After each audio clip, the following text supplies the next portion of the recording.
Hello, everybody. Welcome back to A Cult of Misfits. I'm Matt Owens, and I got a lot to talk about today.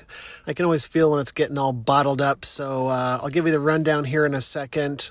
But first, huge thank you to everybody who's supporting what I'm doing around here.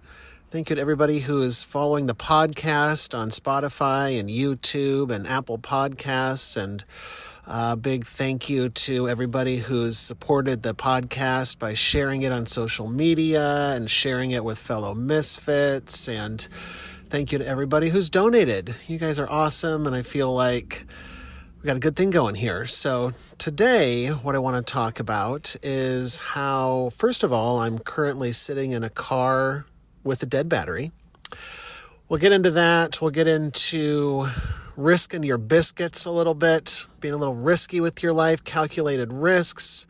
I want to talk about suffering and the avoidance of suffering and how to train your mind to eliminate or reduce the amount of suffering in our lives. So that's where we'll start. We'll see where the good Lord leads us in this conversation. Let's talk about how I'm sitting in a car with a dead battery. I often talk about going with the flow, right? Just go with the flow. It's easy, right? But I want to explain this and break this down because I believe that everything happens for a reason. I believe that everything always works out. And I want to use this as an example of those things. Because what the universe does in all of our lives, but what I've noticed in my own life, is that the universe throws us these things into our path. We can call them wrenches, right? Or thorns in our side or whatever. But I believe that these events come into our life like a dead battery, or even, further down on the scale, like a death, or, something catastrophic or traumatic in our lives. All of these things happen for a reason. And so when they do, what I've done is, first of all, part of my practice is I just practice this until it just becomes a part of what happens, right? It's just a retraining of our minds, which I'll get into deeper in a bit. But it's about practicing. Right? I practice not losing my shit when my battery dies. I practice not getting angry or upset because those things don't serve me. Ultimately, they don't serve me. So it's just about practicing. Every time something is about to piss me off, I say, whoa. Let's practice not getting pissed off. At least not getting pissed off for 30 seconds, taking a breath or two. Okay, then I'll allow myself to get pissed off, right? It's a process. It's not going to happen overnight. But it's these little things. So I have to tell myself, okay, I have a dead battery, right? Been there before. Right? This won't be the last time. So how am I going to react to this? I can get pissed off, start throwing shit around, freaking out. That's all just responses to fear. But once I start practicing the mantra of everything always works out, everything always works out, everything always works out, everything always works out, everything always works out, everything always works out, and I say it 10 million times, literally, until it sinks into my sweet little gray matter, that everything's going to work itself out, sweetie pie. That's what I tell myself when I'm trying to calm myself down, talk myself off the cliff, is come on, sweetie pie. Take a deep breath. This is going to work out. Did it work out every other time you had a dead battery? We all know the answer. Say it together. Yes. Yes, of course it did. Is it going to happen again this time? Yes, of course it's going to work out. I don't know how, I don't know when, I don't know the mechanisms of the details, but that's where the universe comes through. And the universe always comes through. So it's these little reminders in my life that's like, okay, you know how you're panicking right now? And you know how your mind, that voice in your head is telling you, panic, it's not going to work out. Red alert, red alert. It's about putting that voice on mute and just saying, nope, we're not going to talk like that anymore. Now we just repeat the mantra, everything's going to work out. Don't know when, don't know how. Everything's going to work out. I'm going to stick my key into the ignition and suddenly it will start magically. That's happened before. Drive myself to go get a new battery. Okay, cool, thanks. Somebody's going to jumpstart my battery. It's just going to work out. And I'm so confident in that. It's bringing me to tears. So this is working for somebody. It's working for me.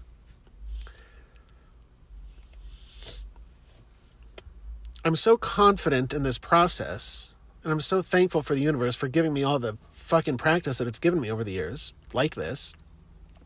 I'm so confident in the fact that I'm choosing to sit in my car and record a podcast rather than worrying about my battery right now. Because I just know it's going to work out, so I just might as well record the podcast. I'm kind of feeling it right now, and it's going to come together when it comes together. And so these are the moments in my life, that's why I'm talking about it. These are the moments in my life that are just batting practice. The whole thing is freaking batting practice. This whole universe, this whole reality is batting practice, in my humble opinion. In a recent episode, I was talking about how zen and balanced I am. Because I was cooking this delicious sandwich that was epic, by the way. And I put it into the toaster oven, and it completely fell apart. Cheese, everything just everywhere, made a huge hot mess, literally and figuratively. And I talked about how peaceful I was and how I patted myself on the back for, hey, good job that you've been practicing these things, right? Even though it's just a dumb sandwich collapsing in the toaster oven and just making a hot fucking mess everywhere. That I can kind of laugh at and just say, oh, well, that was meant to happen. And I'm telling you this because I had the flip side of the coin happen to me this week as well. I want to tell you that I'm not always all zen and peaceful is what I'm getting at here. That everything is a practice, and I'm not on the mountaintop, and that's what I want to share with you. I was daydreaming about this freaking pizza. I was just daydreaming about pizza all day long. Can't wait to eat some fucking pizza. That sounds so good. I'm like, closing my eyes and just dreaming of the toppings. Super pumped for the pizza. And so I get the pizza. I fire the oven up. It's like a take and bake pizza situation, where you... For those of you not in the United States of America, you may not have this in your country of origin, but we have these pizzas that it's like raw dough, uncooked pizza on like a white tray that's made of paper. But what kind of paper doesn't light on fire in the oven? So I kind of don't understand that technology, but it's probably coated in all these chemicals that are keeping it like flame retardant on the paper in order to keep the paper from going up in flames. But that's okay. It tastes delicious, guys. I'm already 90% plastic as it is, so I might as well eat a pizza off of a toxic piece of chemically dipped cardboard paper from the future. So anywho, super excited to eat this chemical bath pizza, and threw it in the oven. It's a thin crust. I wanted a thin and crispy. I was just feeling it. And normally I like to cook the pizza for a little bit and then take it off of the white tray in the oven in order to make the bottom kind of more crispy. You follow? And so I got a process. I got it down to a science, guys. So anyway, I go to take the stupid pizza off the tray, and the dough is still sticking to the white tray. It's not letting me take the pizza off so I can, crisp up the bottom. And to be honest with you, I was in the red. That's what I call just being so hungry that I can't even see straight. If you talk to me, I may literally bite you. Just back the fuck off. I'm so fucking hungry. I'm in the red. I'm in the red. When I tell my kids I'm in the red, they know, let's just leave the room for a minute. Let's get some food in your fucking face, cram it down, get it in there, and then, okay, now we're back to normal here. So I just need some food. So I'm in the red, and now I've been dreaming of this fucking pizza all day long, and now the dough is sticking to the tray, and I'm getting a little riled up, to be honest with you, because I just want it to work correctly. It's not going the way I had planned, so now I'm getting like a spatula trying to wrench the still semi-uncooked dough from the stupid tray that it's on, and it's working in some spots. Other spots it's loose, other spots it's not. It's sloshing around, and I'm quickly becoming livid. It's escalating quite rapidly, and I'm getting extremely fucking frustrated. And so I slam the oven. Of course, I slam it. I slam the oven door shut, like hoping to knock the dough loose or whatever.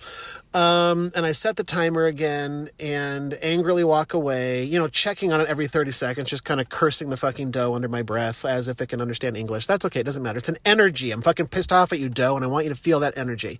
So I'm just radiating anger, and I check back 3 minutes later, and now the top of the pizza, because it's thin crust, is like, it's turning black, if I'm being honest with you. So I'm not embarrassed to tell you. It's turning fucking black, which makes me even more irate because the bottom of the pizza is still basically raw. And I just want to eat some fucking food.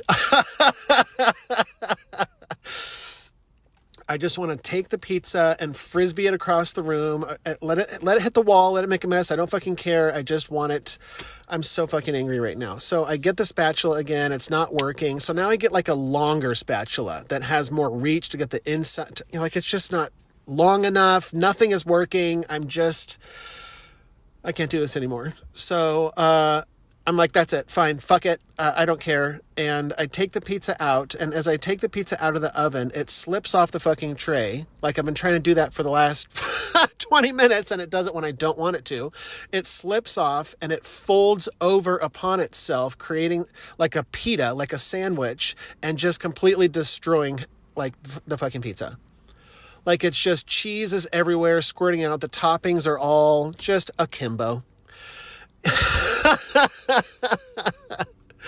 And I'm ready to just I'm done. I need to tap out. I can't do this anymore. So I go and take a lap.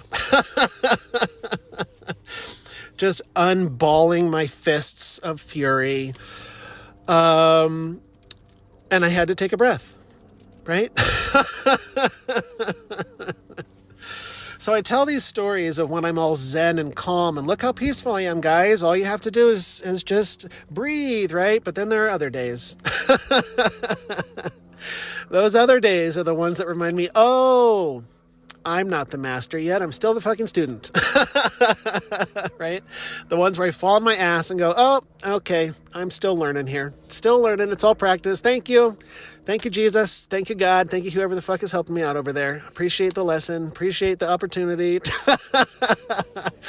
fucking practice patience, to fucking practice breathing, not reacting to things. So I'm thankful for the fucking ruined pizza. Because really at the end of the day, what I have to remind myself is, it took me a minute to get there, guys. Let's just be real. But eventually I got myself to a place where I got some food in my system. I crammed it down my gullet. And finally, my blood sugar was where it should be, and rational minds started reappearing. And when that happened, it's just a good reminder that, like, look, I'm happy to just have access to a fucking oven and hot food, right? That's a blessing. That's a blessing. There have been times in my life where I didn't have access to hot food. What a blessing, right? So I try to remind myself of these things anytime calamity happens, whether that calamity is a pizza disaster, Pizzagate, guys. Actually, I think Pizzagate is something else, and I don't want to associate myself with that. So let's just call it the pizza disaster of 2024. Your children will be taught about it at some point in history, I bet. But whether it's the dead battery or pizza or a death or something more calamitous than pizza, it's just a reminder to say, okay, thank you for this opportunity. Thank you for all of this happening to me. Because ultimately, it's for my highest and greatest good. What I'm getting out of it is practice. I'm practicing patience. I'm practicing letting go. I'm practicing not attaching myself. I'm practicing just a whole host of things that we're learning, right? And so I think what I want to talk about today is essentially what we're talking about, and suffering. Whether it's mild on the spectrum in terms of suffering, like my pizza, my dinner got ruined, right? There is whether, there was an amount of suffering there. Now, is it the same amount of suffering as, getting a cancer diagnosis? Obviously not. But everything is a spectrum, as the ancients have talked about. And so this is a spectrum as well, a spectrum of suffering. And on my walk a few days ago, I was thinking that how much of our days, how much of our lifetimes are spent in avoidance of suffering. I know that I spent a great deal of my life, upon analyzing it, avoiding suffering, right? I don't want to get made fun of. I don't want to have bad things happen to me. I don't want to have a dead battery. I don't want to lose my job. I don't want to be homeless. I don't want to... all these things that scare the shit out of me. See, that fear and that suffering are often intertwined, right? I'm often experiencing that suffering because fear is often a component of it, I found, when looking in my own life, and perhaps upon analysis you'll find that in your own life as well.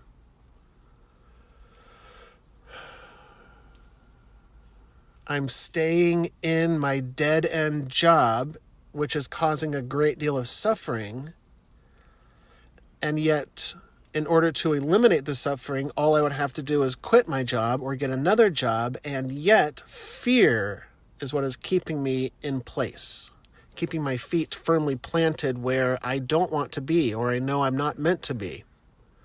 And the reason that I'm not advancing forward is because of fear. Whether it's not willing to step outside of my own comfort zone, or trying something new, or being willing to risk my biscuits. I talked in an early episode about risking my biscuits. I love risking my biscuits because there's so much growth opportunities in risking my biscuits. And I found in my own life that that's a squeaky ass car. Can you guys hear that? It sounds like 10,000 mice are powering that car that just drove by. It's squeaking so loud, but sounds like a Disney villain, like just having this vehicle drive by that's just powered by the suffering of mice is what we're getting at. So it's all tied together. The mice are suffering. That woman's brakes are suffering. So everybody's suffering, guys. And so what was I talking about? The squeaking distracted me. About risking our biscuits, stepping outside of our comfort zone, knowing that there's going to be an element of suffering in doing that, but ideally and ultimately what's going to happen is you're going to overcome it, right? You're going to overcome it, and when you do, you can realize, and looking back in retrospect, like, oh, okay, that suffering was worth it because now I'm not scared of that thing anymore, or now I'm not as worried as I used to be, or whatever. Like stepping outside of our comfort zone and risking our biscuits. A perfect example of that is I'm sitting here, I'm at the library, and there's an elevator that is right next to the parking garage, right, that goes up to the upper levels. So how does an elevator work, Matt? Well, you see, there's different levels, guys. Anywho, so there's a sign on it that's posted that says out of order, right? And so this lady came up to the elevator. She's got this suitcase with rollers on it, like she's doing some presentation or something, right? So she comes up to the elevator and doesn't want to go up all the stairs, obviously. She's wearing like pumps and has like this suitcase, right? She doesn't want to lug it up all the stairs. So I watched her. She walked to the elevator, then kind of walked over to the stairs, and she's like making up a decision here. What do I want to do? What do I want to do? And so what she did, she walked back to the elevator and she pushed the button and the doors open and she hopped inside, guys. She hopped inside of an elevator that said out of order, and she decided to risk her biscuit. She took a calculated risk knowing that, well, what are the chances that I'm not going to get up one story? It's just a 2-story library here. So it's like, I'm going to risk it. Worst case scenario, I'm going to have to call 911 and the firemen have to come and rescue me out of this elevator, but the odds of that happening are probably slim, so I'm going to risk it and I'm going to punch it. And she did. And I really enjoyed watching that because that's exactly the same thing I would have done.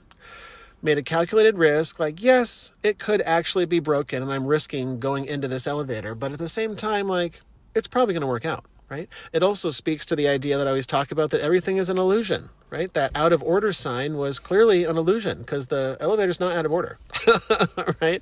There's some other reason that they didn't want people in there, perhaps, but the case is, the fact is, it's not out of order. So,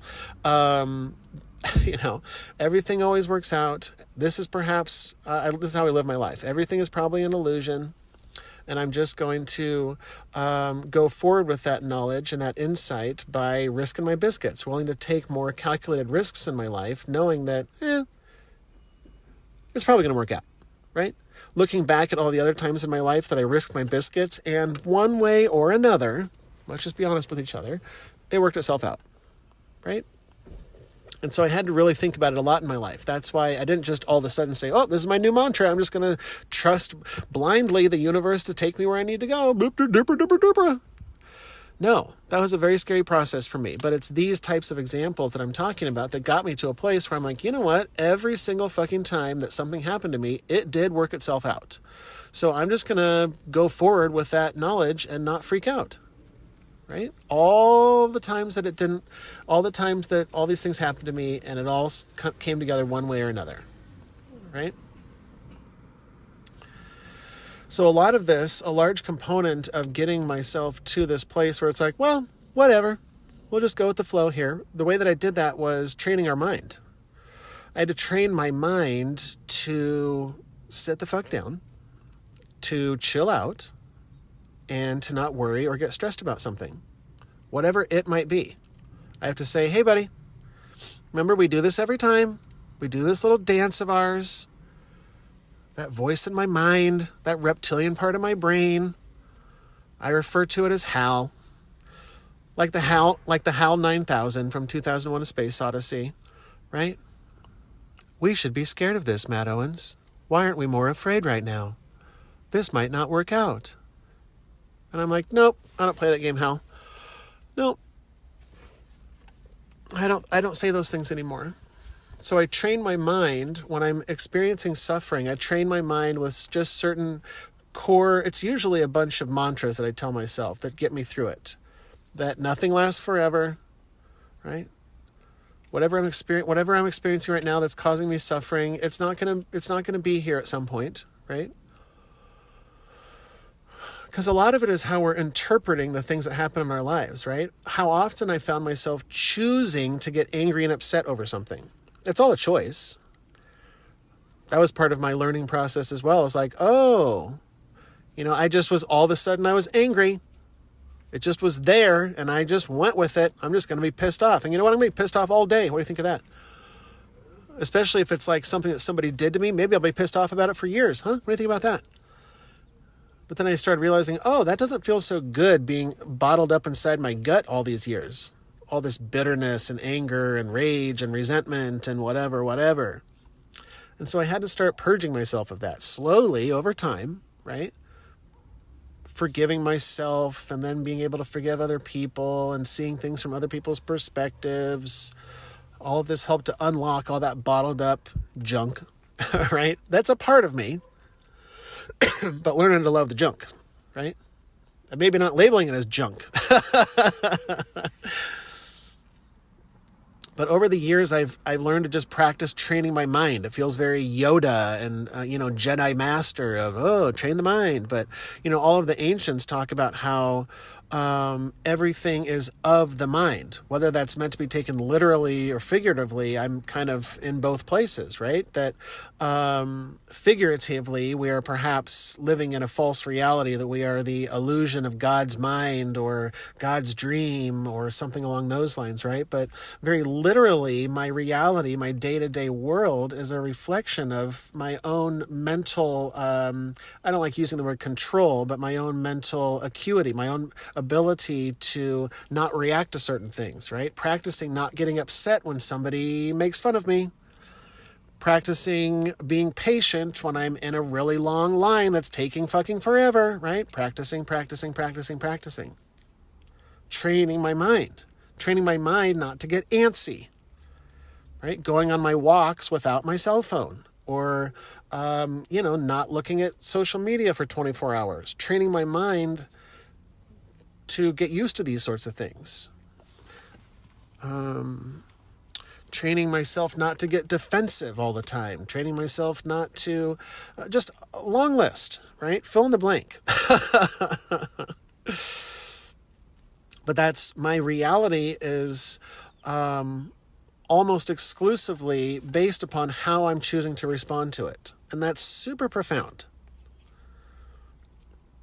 I can go through life with a lens of victimhood, for example, and then everybody's out to get me, and all the things that are bad in my life are because of them, or the bad guys, or my parents, or society, or the church, or I can spend my whole life blaming all of them, or I can train my mind to realize, no, it's all my response to things, right? It's all in how I'm choosing to react and respond based upon my previous perceived traumas. For example, right? And it's about acceptance too. Like the Eastern philosophies always talk about acceptance, just accepting where you're at, accepting that you have a dead battery, accepting that you just got fired, accepting that you're not where you want to be or where you feel you should be. Acceptance that you're losing that money, acceptance that you just lost that car or job, whatever. I've seen so many interviews of people interviewing, quote unquote spiritual people that just sort of say like, or religious people. And the question that always comes up is, how come a just and loving God can, let an innocent child die from cancer, for example? And all of that is about what we've been talking about. It's all wrapped up in suffering. People don't want to suffer. People are, in this particular example, people are afraid of death. They're afraid of their own death and mortality. They're afraid of their loved ones dying. They're afraid of getting cancer. They're afraid of whatever's in the great beyond. There's a lot of fear wrapped up in that question of why do bad things happen to innocent people? But also as being a part of our minds, you're choosing to label something. We as people are often choosing to label things as good, quote unquote good, or quote unquote bad, right? Well, surely everybody thinks that murder is bad. Well, that's not obviously true. The majority of people on the planet believe that, but there are definitely people on the planet that see no problem with murdering, right? Nothing is as black and white as that. That just goes to our binary programming in our mind of black or white, good guys, bad guys, moral, immoral, right? And training your mind to expand beyond those polarities. As the ancients talk about seeing that spectrum, recognizing that it's all one spectrum. And there are many points along that spectrum of morality, for example, or suffering, for example. What's suffering to you might be, a cakewalk to me. I'm like, give me a break with that, right? That's judgment, right? But recognizing that suffering is a matter of one's perspective. And so as a part of this journey for me, what I started to do was ask myself, like, what would it look like theoretically if I eliminated suffering from my life, right? What if I didn't get mad at anything, didn't let anything bother me or upset me, recognize that all of this is perhaps just an illusion or a simulation or a matrix or whatever? What if I were to take those things into account and not get so worked up about things, right?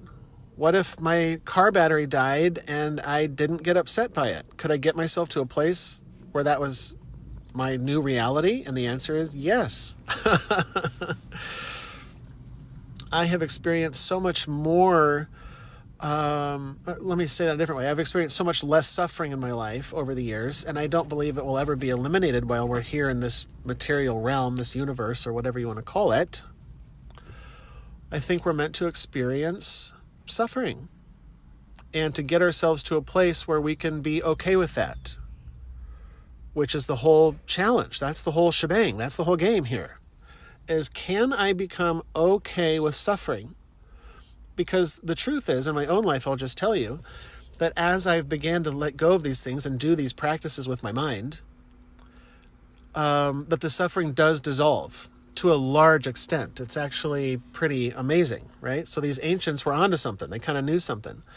And I think about it too, like part of my beliefs is I think that we are literally divine beings, quote unquote God or gods or something beyond our comprehension, right? Something from the angelic realms. I don't know.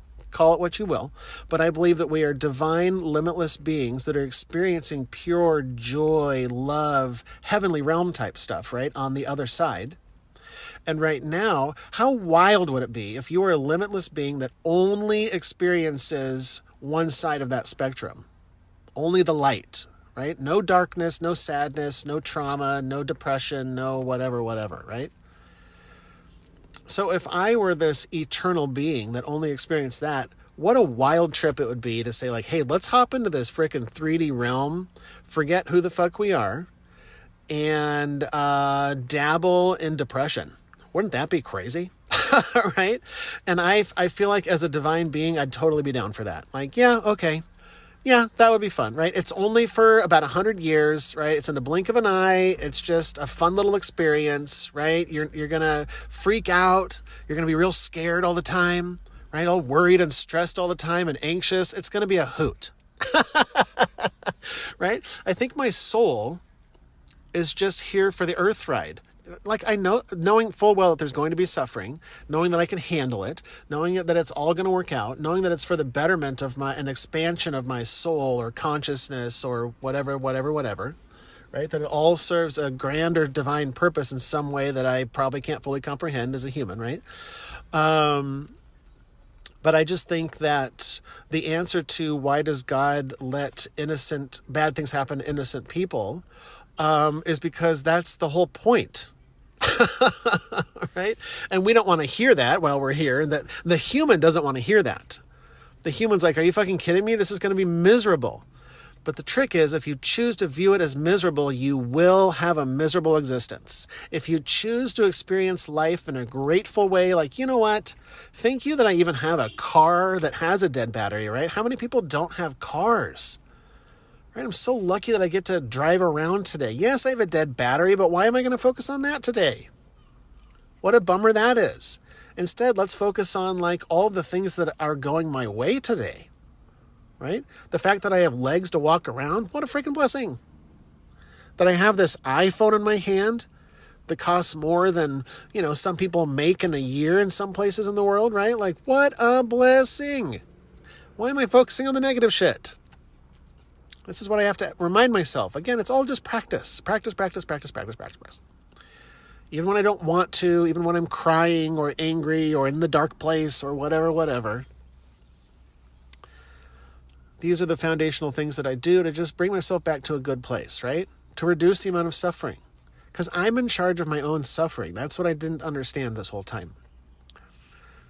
And once that clicked for me, that I'm in charge of my own suffering, that was a game changer. Because now I'm like, oh, I thought that the politicians were causing my suffering. I thought my parents were causing this suffering. I thought that these events in my life were causing suffering. But it turns out, wait, yeah, I guess you got a point there. I'm choosing to get offended. I'm choosing to be upset by that. I'm choosing to let that drag me down. I'm choosing to let that linger in my heart. So what does it look like if I can learn to let that go? That's what this process is. Learning to let it all go. And how freeing that is for me, for my heart, for my spirit, right? Just to let that shit go is so freeing. So that's what I got going on today, guys. So shout out a little prayer to all the gods that that the divine will guide me to the right battery today. Thank you again for listening. I'm just continuing to enjoy these conversations so much because this is just the real shit, right? I'm still looking to reach out to other people who enjoy having these conversations about the inward journey and, elevating our spirits and all the fun stuff. I'm looking to get a group together once a month or so on Zoom theoretically, but I don't know. I'm looking to sort of get together with some people who enjoy talking about this stuff, just to sort of get to know each other and no agenda. I'm not going to record it or put it on the podcast or anything like that, but I'm just looking for people to talk about life with and talk about interdimensional beings with and the Anunnaki and shit, and also the stuff that we're struggling with, myself included. So I'm looking to get together a little group once a month or something like that. And if that sounds interesting to you, or you feel led to reach out to me, then please do so. You can reach out to me. There's information below. You can let me know what works for you. And I've never done this before, so I'm just sort of feeling it out and seeing where it goes. Every 6 months or so, I sort of check in and sort of put my feelers out and see if anybody else is interested in getting together for such a thing. No obligation, no whatever, It'd just be good to sort of get to know you all, because I feel like it's great, all of my friends on social media that I haven't met in real life, but it'd be good to have a conversation face to face. That's why I enjoy talking to Nathan on the podcast and looking to talk to others as well at some point. Because when I talk about like-minded people, like-minded misfits or whatever, I'm just looking for people to talk to who enjoy talking about the same shit I do. So if that's you, then let me know, and let's get together and talk about weird shit. With that, I bid you adieu. Love you. End transmission.